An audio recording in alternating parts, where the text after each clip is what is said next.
Hey, what's going on, guys? It's the Lego Mandalorian here. Today, it is about time I review this show, considering it was technically named after me. Um, but anyway, The Mandalorian's been out for a while, ever since Disney Plus aired. So actually today, they aired episode 3. Now, I didn't get time to review episode 1 or 2, but by now you've probably seen it, so it's probably not worth viewing them for now, so might as well just start with this one. So obviously I'm being sarcastic when I say the show is named after me. Obviously it's not, although my channel did come out long before the show did. But anyway, since it is The Mandalorian, I decided I'm gonna wear my Boba Fett hoodie in honor of the show. So anyway, let's get on to the review. So if you've been keeping up with the show, The Mandalorian is going back to whatever planet he's the bounty hunter guild, has set up camp on. I don't remember what the planet's called, but he goes there, he drops off the baby Yoda with the few remaining, Imperial people, stormtroopers, the scientist guy, and then the older old guy that I don't remember his name. So then he goes back to, the guild leader, I'm blanking on his name, to kind of go continue his normal work. But then as he's about to set off on another bounty, he decides he wants to go back and rescue the baby Yoda, which that part I didn't really understand because I don't really, yeah, you kind of did see that he was kind of establishing some connection with it, but it didn't really seem, it seemed a bit out of character since he's supposed to be kind of an anti-hero. I mean, of course, he shouldn't be, cruel and heartless, but, I mean, if he's, too morally good, he can be kind of a bit boring considering he's supposed to be a bounty hunter. Bounty hunters aren't really supposed to be, morally good people. They kind of just do it for themselves. So hopefully they'll explain, why he wants to go back. And why he wants to protect the baby Yoda. I mean, we do know it can use the Force, which is surprising considering most Force babies, I guess you could say, don't. It takes them years before they can even start lifting rocks, which is what Luke did in Empire Strikes Back. But anyway, we get to see another scene of him beating up stormtroopers, which was pretty cool. Going and rescuing baby Yoda. So. Also, I forgot to mention the scene where he goes back with the Mandalorian Beskar steel, which that scene was actually pretty good because we got to see some of the other Mandalorians in his clan. And I honestly gotta say I really do like the designs of their helmets and their armor. And then also we get to see he gets a new chest plate. A lot more pure steel. Although I did kind of like the red one a bit better just because it was kind of red and it made him look a lot more cool. Now it's just pure silver. It's kind of just now he's all just gray, brown, silver, just his entire armor.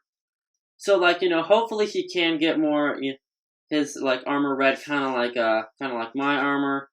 But then.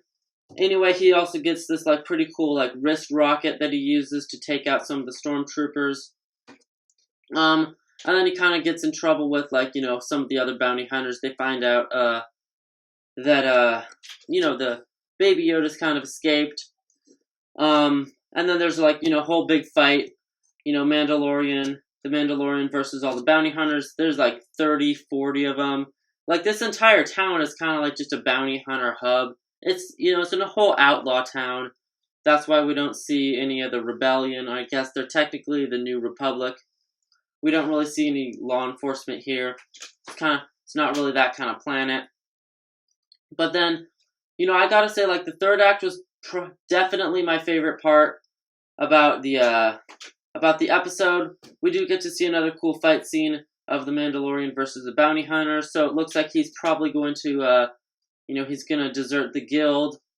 And then, the ending was definitely my favorite. We got to see all the bounty hunters come and help him. Now, I thought this was cool, and I did really like the giant Mandalorian with the machine gun. That was pretty cool. But, I mean, It also does leave a question why the other Mandalorians want to help him. I know, like, if you've seen Rebels, there are some Mandalorians that have good connections with the Jedi, some that don't. I mean, the whole Mandalorians Jedi relationship throughout like the entire Star Wars saga is incredibly complicated. So it's possible, I mean, I guess if you're talking about like after the events of Rebels, the Mandalorians, what's left of them, wanna help. Them and the Jedi are kind of past their disagreements, and they want to help each other now. So there's possibly that.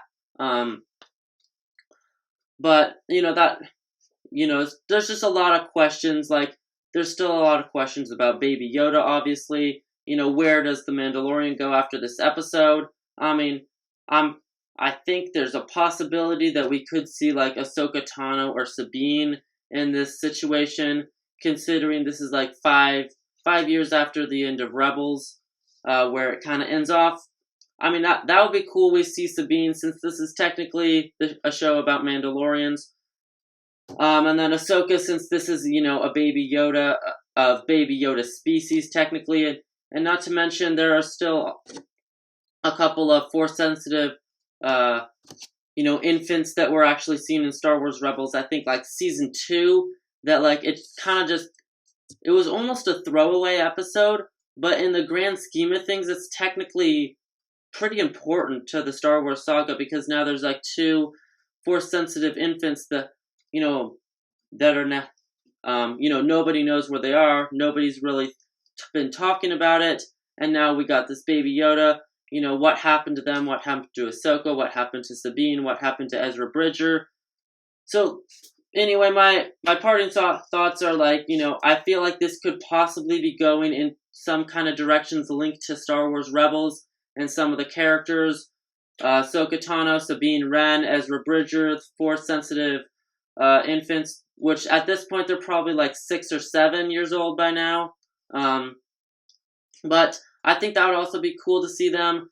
I mean, I feel like the show should kind of be focused a bit more on the Mandalorians, not as much on the Jedi, because that's kind of what the show's based on. It's not really about Jedi or the Empire. It's more about the bounty hunters, and more specifically the Mandalorians. And also, I want to see more of the Mandalorians, because I do really like the rest of the Mandalorians in this show. I think, third act kind of saved it for this episode from being kind of a bit of a confusing, mediocre episode. So anyway, let me know what you think of The Mandalorian in the comments section below. And anyway, if you like this video, you can give it a like. If you want to see more of this kind of content, you can subscribe. And I'll see you guys next time.